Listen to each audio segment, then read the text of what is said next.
bring in Professor Claire, who joins us on this broadcast. Professor, welcome. Is there more clarity on the suspected shooter, on the possible motive? This does appear to be well planned, a highly educated academic carrying a weapon on trains from Los Angeles to Chicago and then from Chicago to Washington, D.C. What can you tell us, Professor? Well, we do know, as you said, he was educated. I think he had some kind of master's degree in computer, something related to computers.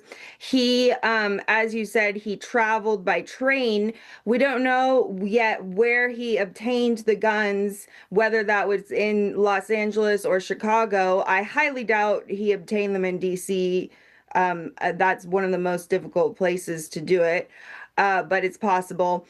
And we know there's reporting this morning that says that he, they believe his intent was to break down the doors and shoot through the crowd, and was targeting the Trump cabinet officials, the fact that Trump and so many important government officials were there. So clearly he planned this out. As you were talking about, the fact that he retained this hotel room, that he looked at the timing of when President Trump entered the room, so I believe that's also a clear indicator that he was targeting Trump and the cabinet officials.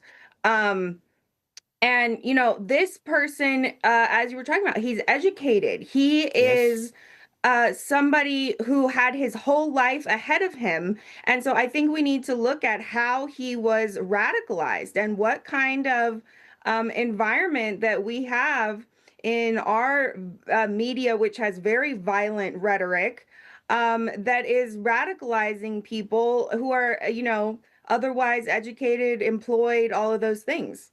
What if you could upgrade your AC and heating system today without paying interest for 5 years?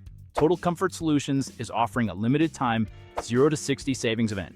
That means 0% interest for 60 months on a brand new AC and heating system.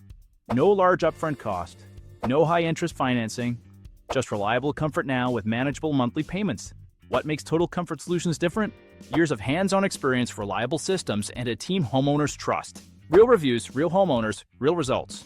That's why our heating and So there is a lot that is being made out of a $25 donation that he made to the Democratic Party sometimes in October 2024. Now, $25 is not much to that Kamala Harris campaign. Your reading of that donation and your reading of Republicans saying that this is an attempt by the Democrats to target President Trump. Would you take it that far, or would you just look at it as fringe talk? Well, the fact that he is a registered Democrat and he donated to the Kamala Harris campaign, I don't think it's connected to a larger conspiracy in the direct sense. But I think that we need to look at, what do the Democrats do? They prep their followers. They prep the field by encouraging violence, by trying to make violence okay. Then when somebody commits violence, they run cover for them in the media, and they say, oh, nobody should blame this person and it wasn't his fault, and all of these type of things. So there is, in a sense, that this person was encouraged by the Democrat Party and the leftist media, and then they all, also how they react afterward, and it encourages other people when we don't see them condemning these horrific acts. So let me take this to Dr. Tara Kartha. Would you see a link that there is this wider ecosystem that is so anti-Trump that they'll try and justify everything? Or right now, you see everyone actually speaking in one voice against an attempted assassination of President Trump? See, I think the immediate reaction will be a sort of condemnation because, well, it is an assassination attempt on a president. But I just want to say, by the way, the educated are the most successful terrorists. I just want to put that in. And that's a record we've seen for the last 15 years. Yes. But what I think... Osama bin Laden, Ayman al-Zawahiri, Omar Saeed Sheikh, there's a very long list. Yeah. But the problem, I think, here is that I have never seen such severe divisions within the US. Either you love Trump or you hate him. I mean, there is such a huge polarization across. And he's managed to polarize almost every issue.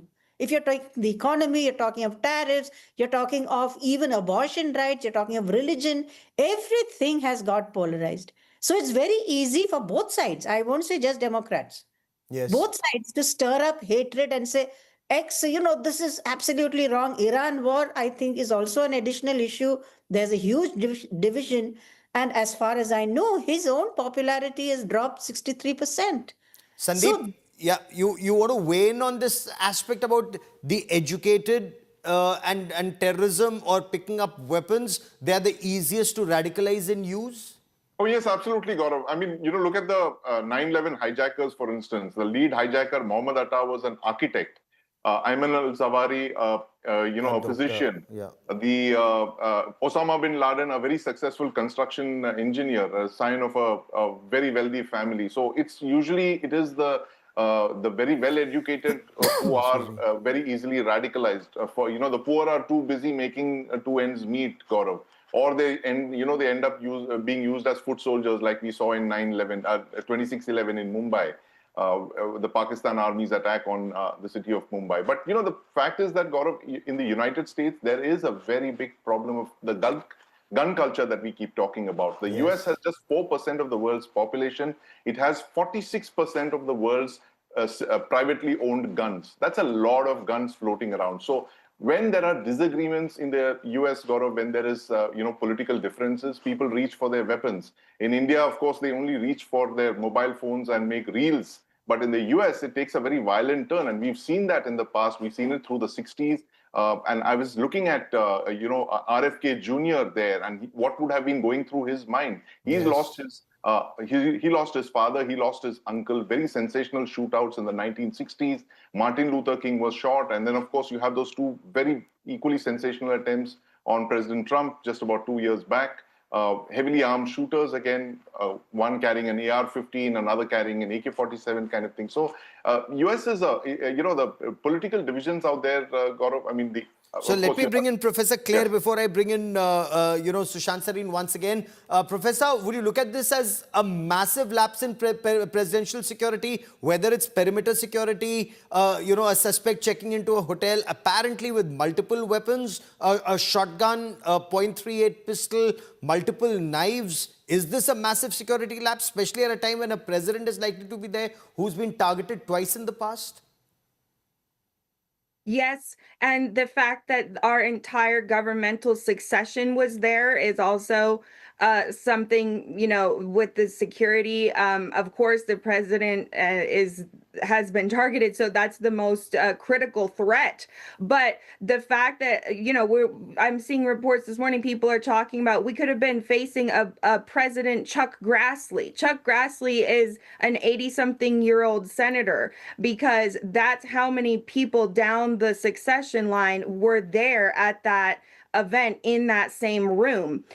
So there should have been a much better security for that aspect alone. The other thing that I've seen people talking about and that I agree with is that, this is not just about the security and the Secret Service who were in the room with President Trump, although it's interesting that there were two security on his detail that were the same people on his detail at Butler. Yes. So maybe something needs to be fixed with his detail for sure. But there is wider planning, this goes out to the DHS, the fact that they're lacking funding from Congress, the fact that there are other law enforcement agencies involved in setting up these perimeters, and the fact that this had to happen off the White House grounds at all, in a ballroom that, we're now apparently hearing is hard to secure. So all of these things, I think, were failures, and they need to be corrected immediately. Is this Mark Collins? Your wife was in a car accident on Route 9. You need to come to Mercy Hospital, now. Is she? She's alive. Come quickly. Mrs. Collins is in surgery. The doctor will come out when there's news.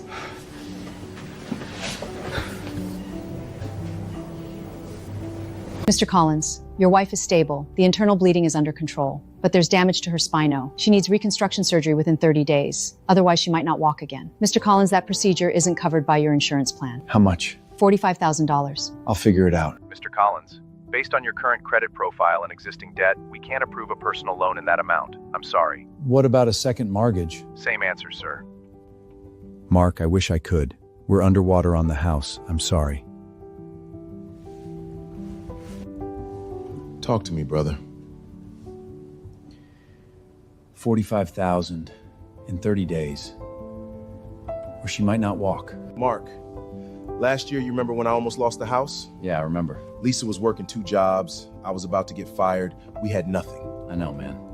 You know what changed? You got that promotion. I got the promotion because of something. This app, Coursive, teaches you how to actually use AI properly, not just ChatGPT, the right tools for everything. 28 days, 15 minutes a day on your phone. Mark, I went from 62 to 185 in 7 months. You've got a month, 15 minutes a day. That's 7.5 hours. Worst case, you wasted 7 hours of your life. Send me the link.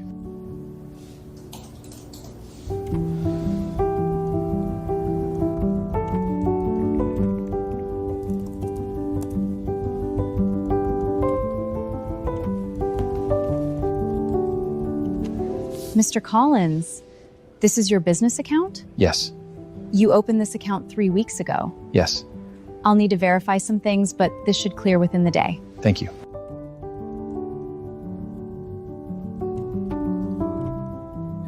Mr. Collins? Schedule the surgery. Mark, the bill. How did you... I figured something out. What does that mean? While you were here, baby, I was learning. Learning what? AI, the right tools. 28 days, 15 minutes a day. I built a business, Sarah. You did this alone? Someone had to. Mark, tell me everything. Yeah. Is that another order? 4th one this morning. Mark, Yeah, baby. I'm gonna walk again. Yeah, you are.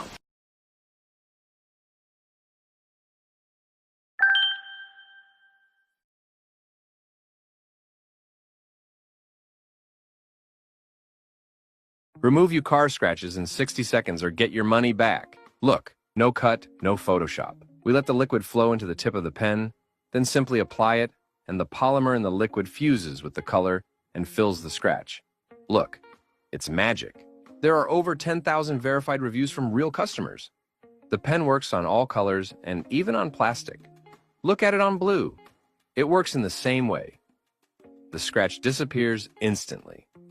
To celebrate 100,000 orders, it's on sale until midnight. Click on Shop Now to order yours.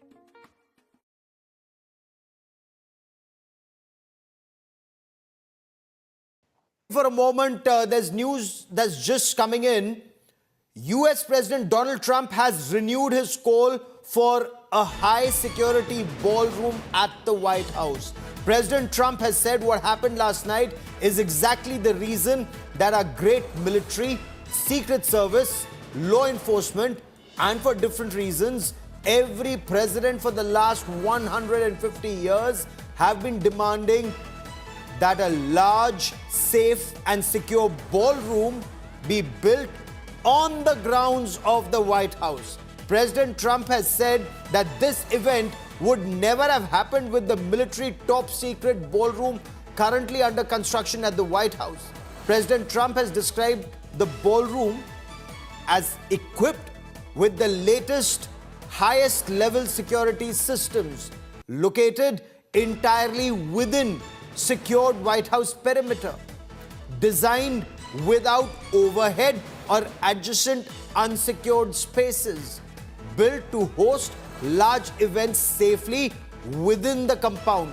He contrasted this with existing venues, suggesting they leave room for security vulnerabilities. President Trump also criticized an ongoing legal challenge to the project, describing it as ridiculous and arguing that the plaintiff lacks standing. He called for the lawsuit to be dropped immediately. He called for the lawsuit to be dropped, warning that any delay could interfere with the project, which is on budget and substantially ahead of schedule. Before I get you more on this big story and its ramifications, let's listen in to the US President. We looked at all of the conditions that took place tonight, and I will say, it's not a particularly secure building. And I didn't want to say this, but this is why we have to have all of the attributes of what we're planning at the White House. It's actually a larger room, and it's much more secure. It's drone-proof, it's bulletproof glass. We need the ballroom. That's why Secret Service, that's why the military are demanding it. They've wanted the ballroom for 150 years for lots of different reasons, but today's a little bit different because today we need levels of security that probably nobody's ever seen before. So let me once again bring in our guests. Dr. Claire, would you look at this as once again the need for the president to have a ballroom at the White House? Absolutely. As he said, this has been a long-standing request from Secret Service, from various security, people who are involved in the security of the president and the White House. But additionally, for President Trump specifically, who's facing so many assassination attempts, now it's become an even more urgent need.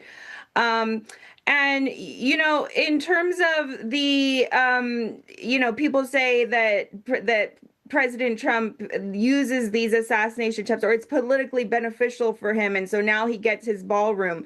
I just don't think that's the case. I think that, as I said, it's a long-standing request, and we are living in an environment that is heightened. We have heightened risk. From everywhere, from the Iran side, from foreign, from domestic, from this violent rhetoric in the media. Okay. We are facing so many heightened risks, so that's why it's become necessary. It's interesting you should mention this criticism that's coming President Trump's way, an assassination attempt, and his popularity soars in presidential elections. That's the commentary in the United States of America. Sushant Sareen, you want to weigh in? There are those who say that this assassination attempt happened. The individual came nowhere close. Were shots fired? We don't see them. We don't see any images. The security detail did not fire back. This individual has no visible injuries on his body. And suddenly, the ballroom request is back, once again making headlines. Yeah, but that's so typical Donald Trump. He gets an opportunity, he exploits it to push some other agenda. But if you even get the ballroom made, it would not stop what happened to him when he got shot in the air. I think that was in Pennsylvania during Butler, Pennsylvania. Yes. So those threats and those challenges will continue to remain as long as the political climate in the United States is as vitiated as it is, and as vicious as it is. As long as you have this rampant gun culture, this doesn't end. And as long as the United States makes the kind of enemies that Donald Trump revels in making. He makes enemies out of friends. Yes. So when you have somebody like that, such a polarizing figure, these threats are, in a sense, a no-brainer. So those problems will not go away. Before I bring Dr. Tara Kartha, you want to quickly respond, Professor Claire, to this criticism that President Trump, he makes enemies wherever he goes, such as his personality. And the more important aspect is the gun culture. America refuses to look within, even though their children are being killed and massacred in schools with so many incidents. Well, people say President Trump is a divisive figure. I think he is a figure who doesn't back down. And that's what we saw from him last night. He said he will not be deterred. And so, I wouldn't take that as him inviting violence. I think that is him assuming the role of leadership. In terms of the gun culture, I don't think this is a gun culture issue. I think it's much more a radicalization issue. People who are radicalized will find weapons, whether they be guns, knives. This person also had knives on him. So that's the more pressing, national security threat that we have to look at right now. Okay, Dr. Tara Kartha, you want to weigh in? This isn't a gun culture issue. This is more about radicalization, even of highly educated individuals. No, I don't. It's okay. Strictly speaking, not gun culture. I would agree. But the radicalization, as we said, is intense, and I've never seen it like this in the US. The kind of, I mean, it's this complete hate or love, Trump. I want to just bring in on what she said about the DHS, the Yes. Department of Homeland Security. That has been frozen for I don't know how many months. Why? Because they shot that, I think his name was Alex Pretty or something, his name, that guy who was shot at border control. Yes. I mean, that kind of activity by ICE agents, by border agents of, just shooting people is also creating a huge division. And that in turn has led to both sides. It's not just Democrat or it's a bipartisan decision not to give funding for those sections of DHS. So what I'm trying to say is the sheer extent to which he has set aside legislation. How many executive orders? 120 plus. He just reigns, like this, sets legislation. Like a monarch. aside. Yeah. Yeah, exactly. I didn't want to say that, but yes, that's pretty much what he's doing. So I think what he says is right. He's made enemies of just about everybody. And for most of us watching, it's very concerning, the kind of trend which is going on. I mean, you can't have a power which is definitely a world power and a leader who creates such, not just within the country, but outside the country, is creating such massive divisions.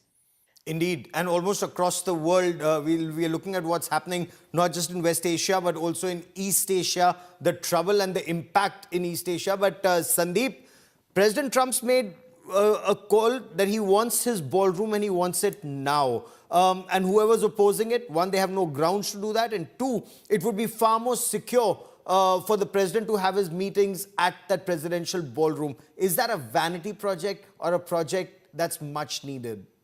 Well, Gaurav, it was seen as a vanity project until today. But as of now, as of today, it's going to become a critical security issue because as Sushant was mentioning, President Trump has the ability to, transform situations like this to his advantage. And this ballroom project, which was extremely controversial, the most controversial building in the United States right now. It's about $300 million, if I remember correctly. It's a very expensive project. It was seen as a vanity project. There were private donations coming in for that, which added to the controversy.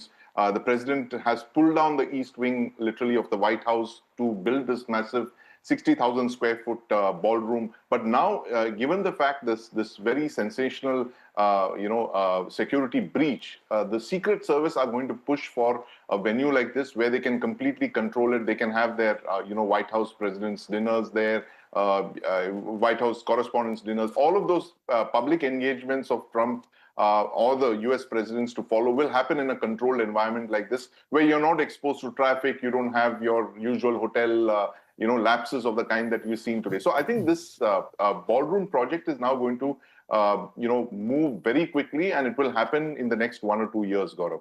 Okay, and President Trump says for the past 150 years, there's been a demand for a ballroom at the White House. So what is the ballroom? What is this White House, security perimeter all about? Let me for a moment, for the benefit of our viewers, tell you a little more about security at the White House. It's America's best guarded address. It's one of the most secure zones in the world. The skies above are tightly controlled. There's a permanent no-fly zone that blankets the entire airspace around White House. It's enforced round the clock. There's surveillance. There are fighter jets that are ready to scramble within minutes. There are surface-to-air missile systems that are on standby. This is restricted airspace. Now, this is known as Zone P56. It covers not just the White House, but also key landmarks like the National Mall, the Vice President's residence. Remember, after 9/11, rules were actually hardened. They were made much stronger. There were new protocols that came in, which permitted the use of lethal force against any incoming aerial threat. On ground, the perimeter is built to stop almost anything. So there is a 13-foot reinforced iron fence that rings the complex. It's enhanced by this anti-climb technology. There are pressure sensors that have been placed there. There are vehicle barriers designed to withstand blasts or any ramming by vehicle attempts. And we're showing you some of those images of the White House and the area around. Surveillance is constant. It's multi-tiered. It's both inside and outside that fence. There are infrared cameras that scan every movement. There are rooftop radars that track potential threats. Even the windows, and 150 plus windows, they're all bulletproof. They're tested against high-powered sniper rifles too. And beneath all of it, there's a hidden layer of security. Now, what we've been told, confirmed features include a 761-foot escape tunnel linking the White House to the Treasury Department and a direct access to the Presidential Emergency Operations Center. Now, that's designed to keep the president protected, come what may, irrespective of the threat. There are helicopters on standby. There are security personnel deployed not just on top of White House, but on all buildings around to ensure that the president is well protected. I want to once again bring in Sandeep for the security aspect of the presidential security. Best protected, all of that, the works. But many presidents have been targeted in the past, and President Trump, for some reason, when he was aspiring to be president, that Butler, Pennsylvania incident, Sandeep, the incident at Mar-a-Lago, fortunately he wasn't there.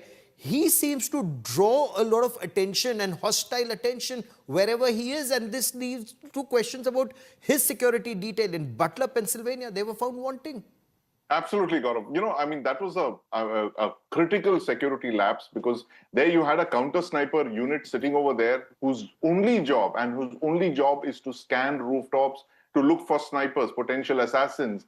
And they were found wanting. This 20-year-old guy with an AR-15 just crawled up the roof, and he was there. And he could, he fired something like half a dozen shots before he was, and President Trump, as I said, then Candidate Trump saved himself. The Secret Service did nothing. They just jumped on him and they, tried to move him away after he had saved himself. So that was an egregious security lapse, Gaurav. Not getting into any of the conspiracy theories that are doing the rounds now in the United States about that shooting. But the fact is that it was a very grave breach of security. Since there's a lot of conversation about radicalization, and I want to play out, I want to show you more about the suspected shooter, Cole Thomas Allen, the suspected shooter, the kind of education he had, mechanical engineering at Caltech, MSc Computers at California State University, research fellow at NASA.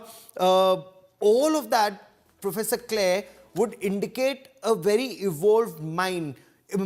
Is there any evidence to suggest that this individual was radicalized, and if so, where and by whom?